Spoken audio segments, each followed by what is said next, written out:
Porque, embora as pesquisas, de uma maneira geral, venham apresentando o Flávio Bolsonaro nessa distância relativamente estável com relação ao Lula, de 5 pontos, não me parece que esteja nada tranquilo o ambiente.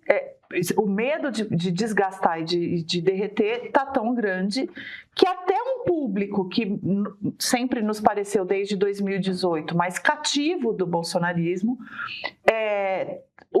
a campanha do Flávio está com medo de perder. Então, o Rogério Marinho, hoje a coluna da Bela Megali traz essa informação. O Rogério Marinho, que é um dos coordenadores da campanha do Flávio, ativou um grupo com lideranças religiosas para tentar melhorar essa interlocução do Flávio com o campo religioso, evangélico em particular.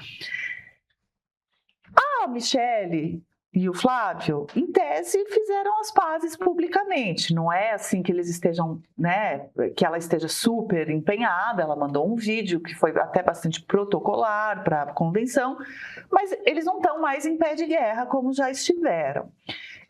Que outros fatores você imagina, para além dessa briga que a gente sabe que pode ter causado algum estranhamento daquele pedaço do campo evangélico aderente ao bolsonarismo?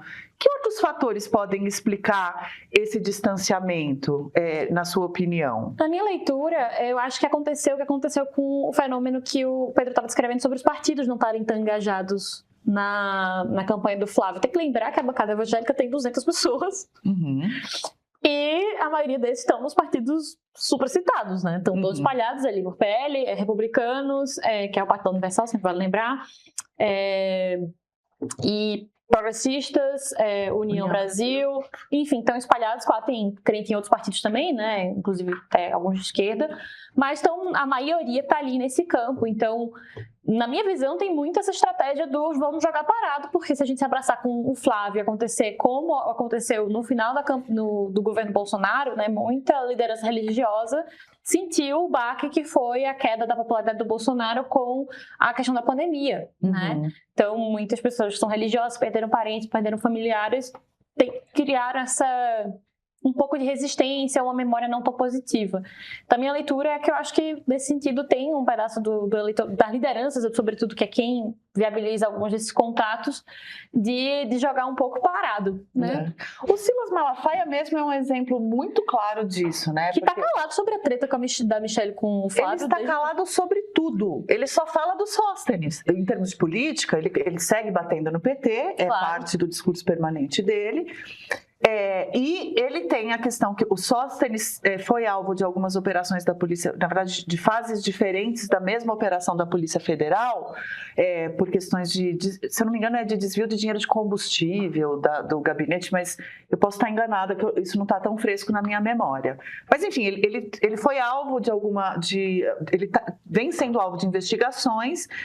E eu acompanho o Silas Malafaia, as manifestações públicas dele com atenção, e o máximo que ele tem falado de política é nessa chave dupla, bater no PT, seguir batendo no Alexandre de Moraes com muita intensidade no PT e defendendo o Sóstenes. Ele não manifestou nada sobre a treta, Michelle. Eu inclusive, cobrei, falei, porque ele prometeu ao vivo. Ao vivo não, num videozinho, num videozinho gravado dele. Hoje à noite, vou me manifestar sobre Master. Era sobre Master que ele prometeu, não era sobre Michelle. E até hoje também não falou do Flávio com o Daniel Porcaro. Inclusive, né, eu fiz a coluna sobre o documentário Brasil Paralelo, que eu vi o Silas Malafaia e várias outras lideranças, e uma coisa que é interessante, claro, depende muito do corte, né, que foi feito das entrevistas do Brasil Paralelo, mas todo mundo estava muito olhando pro retrovisor. Né? O ápice do documentário é quando eles falam da articulação para conseguir fazer a sabatina e a aprovação do André Mendonça. Então ali é meio que aquele auge, falam muito mal do PT, como sempre, enfim, falam das pautas, mas falam muito a gente conseguiu articular coisas, a gente conseguiu fazer entregas, né? Isso pensando na ala política ali, não na ala religiosa e tal. Sim. Nessa ala política, eu estava muito olhando para o retrovisor, e eu acho que minha impressão é que o pessoal tá meio que esperando jogar parado. Claro que não podem abandonar o bolsonarismo completamente, porque senão vão dizer, estão ajudando o PT e não sei o quê, e assim, né? Podem ser vistos como traidores ou tem esse medo. mas a tendência que eu vejo é que o pessoal está esperando... né, ou alguma coisa acontecer, seja a candidatura do Flávio naufragar de vez, seja vai tu mesmo, mas tá todo mundo jogando meio parado, né? Eu não tô vendo a mobilização que eu vi em anos anteriores, assim, muito forte em prol do nome do Flávio, justamente acho que por causa disso. E seria também, você acha, eu não sei se o Pedro quiser pular aqui, Pedro, para a conversa, venha, mas eu fiquei também pensando num aspecto que é o Jair Bolsonaro, embora ele não fosse evangélico e não tivesse o hábito de inserir tão constantemente o discurso religioso na sua plataforma política até 2014, 2015, 2016 mesmo, a agressividade dele toda, aquela coisa, não passava tanto pela parte da religião. Aí, a partir de 2017, 2018, conforme inclusive o Olavo se aproximou, o Olavo católico, não evangélico, mas a figura da religião começou a estar mais presente, da religião cristã e tudo mais. O Flávio, ele não tem na sua trajetória política nenhuma ligação com religião, mas, obviamente, que desde que se apresentou candidato, passou a falar muito de religião, de Deus, toda hora. Tanto que não tem, acho que 2 semanas, tem um vídeo, inclusive, dele recebendo uma bênção de alguns pastores e tudo mais. Eu não sei se ele se converteu, eu confesso que eu não cheguei nesse vídeo. Não chegou de mim, geralmente chega. Fulano se converteu, os partidos sempre chegam.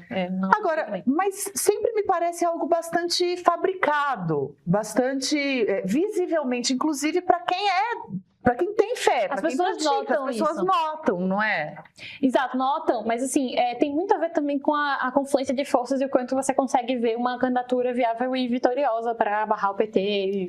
Acho que tem toda essa confluência, tem o fato dele não ser uma pessoa super engajada, tem os envolvimentos dele com todo tipo de coisa meio mal explicada, né? Então acho que junta tudo, junta questões fisiológicas mesmo, né? O pessoal fala, eu vi, acho que foi no programa do William Vac falando, o pessoal não tem cheiro de vencedor, né? E isso tudo se mistura no meio, né? A ver se isso vai mudar conforme chegar as eleições e o pessoal fala, bom, é o Flávio, é o Lula, então vamos no Flávio. Eu diria que é até provável de acontecer, né, de ter uma fatia grande, mas acho que vai ser interessante ver se vai mudar em relação aos últimos 2 anos, que é ter uma porcentagem menor de evangélicos votando no Flávio, seja porque decidiu votar no Lula, seja porque decidiu não ir votar. Acho que vai ser uma coisa interessante para ver na comparação das pesquisas e depois com o resultado de urna vai ser interessante. E falando, né, só para pegar um gancho de uma das notícias que estava vendo, né, sobre essa disputa pela lei do eleitorado evangélico, saiu uma notícia que há 3 dias a Janja estava interessada em se aproximar do público. Já?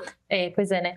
Eu não sei se escolher a melhor pessoa, porque se tem uma pessoa que os crentes não gostam da Janja, porque ela meio que representa esse entorno progressista do PT e aspas aqui, palavras que as pessoas usam, tá? Lacrador e meio dessa coisa.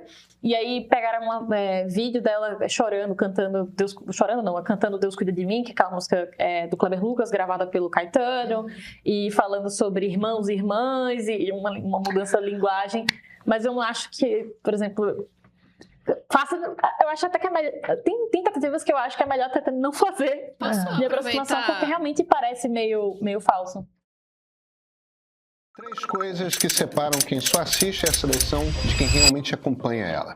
A primeira, acesso às análises que costumam ficar restritas às salas de decisão, ou seja, quem lê pesquisa, poder, sociedade, por dentro. Você encontra esse material no Meio Político toda quarta-feira e também em matérias e entrevistas na edição de sábado, além dos dados da pesquisa Meio Ideia mensal, que agora é interativa e te permite, se você é assinante, fazer o recorte que mais te interessa dentro do nosso site. A segunda é ter opinião de verdade, não é prestar.